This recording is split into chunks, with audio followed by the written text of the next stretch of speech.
大家好，我是于姐，今天给大家分享河南烙薄馍的做法。在我们这个地方呀，不管你是请客吃饭，还是出去赴喜宴，在酒桌上呀，总能看到这个薄馍的出现。因为它口感软软的，味道呢稍微有一点甜甜的，不管你是卷菜吃，还是抹酱吃，都是非常的好吃哦。想学的先收藏起来吧。首先在干净的锅里面倒适量的开水，然后开大火先给它煮开。水烧开后，在锅里快速的加上1大碗的面粉，面粉和水的比例是1:2，也就是1斤的干面粉用2斤的开水来烫面。面倒进开水锅里面以后，用筷子不停的搅拌，快速的给它搅拌均匀。开始的时候你会发现水很多，搅着搅着水就不多了。这个时候呢，就可以换一个擀面杖，力度呢比较大一点，使劲的给它搅拌搅拌，搅拌至无干面粉时，就变成这样的半透明状，像这样就可以了。然后给它倒在案子上，再用刮刀给它切成小块，再给它晾一小会儿，晾至不烫手的时候，我们呢再来揉面。趁着这个时间呢，我们快速的来切一点肉。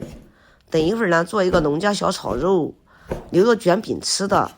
首先呢，把瘦肉给它切成片，然后再给它切成丝，切薄一点厚一点都无所谓哈，因为自己做自己吃，也没有那么多的讲究。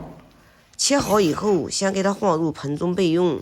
接下来把我们洗干净的青椒和胡萝卜也给它切一切。首先把辣椒给它去蒂，然后把里面的瓤也给它去干净，籽儿和瓤给它去干净以后，用手给它叠整齐，这样切丝的时候呢比较方便。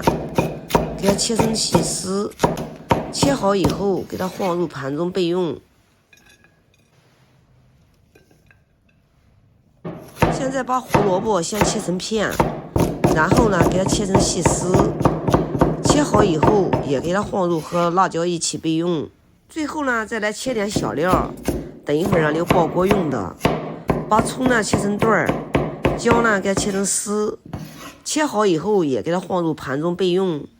这个时候呢，我们的面已经晾至温热了，要趁着还有温度，快速的给它揉在一起，千万不要晾得太凉，太凉的话它就会变硬，在揉制的时候啊，特别的费劲。面团揉软和细粒以后，要想吃起来有一点口感的话，卷菜的时候呢也不容易断，要不停的往里面加一点面粉。1斤面呢大约加100克面粉就可以了哈。再次把面粉呢给揉搓均匀。看到这里，大家可能会问我，不加面粉可以不呢？其实啊，不加面粉一样的好吃，但是呢韧性就会差那么一点点。假如说你要卷了很多的菜的话，它很可能就会破掉。面团揉至光滑细粒以后，再次给它搓成长条，然后给它揪成大小均匀的小剂子，每个小剂子呢大约30-40克左右，大点小点都无所谓哈。再把小剂子呢先给它揉圆，给它揉圆乎以后啊，擀出来的面皮呢格外的光滑。揉好了以后，上下给它拍点干粉，先用手给它压扁，再用擀面杖给它擀开，擀一下给它挪一个地方，再给它擀一擀，擀大约10公分以后，就可以给它摊平，用2个手擀，用力均匀，给它擀成你想要的一个大薄片就可以了。擀好以后，给它放入盘中备用。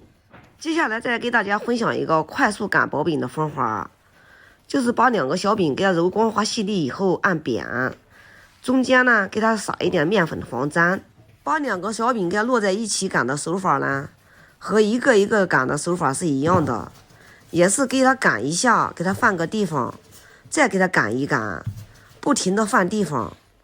这个呢唯独不同的手法呢，就是来回的换面。要是不换面的话呢，下面的一个面片呢就会小一圈，要是来回的换面的擀呢，就不会出现这种现象，很快呢就会给它擀成薄厚均匀的面片。饼擀好以后，先给它放入盘中，按此方法把剩余的小饼全部都给它擀完。全部擀完以后，给它放入盘中备用。接下来呢，我们起锅开始烙饼。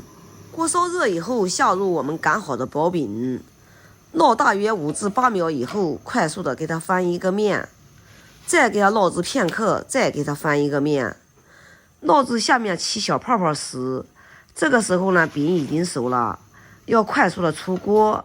要想烙出来的饼柔软、水分足，一定要是热锅快烙，这样烙出来的饼呢才能好吃，凉了不会发硬。千万不要小火慢烙哦。假如火要是小了，水分呢就会流失，所以呢烙出来的饼呢就会发硬。按此方法把所有的薄饼全部都给它烙完，然后给它放在一边备用。接下来我们来开始腌肉，首先在肉里面加上少量的食盐，然后再加上一点点的生抽，接下来再往里面打一个蛋清，用手给它搅拌均匀，然后再加上一勺淀粉，再次给它搅拌均匀。搅拌均匀之后，里面再加上少量的食用油，加食用油呢起到一个在炒制的时候以免互相粘连。肉呢就算处理好了。下面呢起锅开始烧油，油烧热以后，快速的把肉倒进去，用筷子给它划散。肉划散以后，在里面加上一点点的生抽提味，然后快速的用铲子给它翻拌均匀，稍微翻拌个片刻，都要快速的出锅，时间千万不要炒长了，炒时间长了这个肉就不滑嫩了。下面锅留底油，葱姜倒进去爆一下香，把辣椒、胡萝卜丝碟倒进去进行翻炒，翻炒片刻，加一点点的食盐，继续翻炒，大约翻炒个1分钟左右。胡萝卜丝和辣椒丝呢特别容易熟，这个时候呢把我们炒好的肉丝也给它倒进去，继续翻炒，给它翻拌均匀之后，再给它放上一点点的鸡精，再次给它翻拌均匀。像这样，我们的农家小炒肉已经都炒好了，快速的给它出锅装盘。菜也出锅了，饼呢也烙好了，上桌呢都是热的，交替着干呢就是有这点好处。让大家看一下，像我这样烙出来的饼柔软有韧性，吃起来呢口感还有点偏甜，因为是烫面的，特别的好吃。不管是蘸酱吃还是卷菜吃，都是非常的完美，大人小孩都喜欢吃哦。有空你也试试吧。好啦，今天的视频就给大家分享到这里吧。我是于姐，如果你喜欢我的视频，请不要忘记关注我哟。感谢您的观看，我们下期再见啦。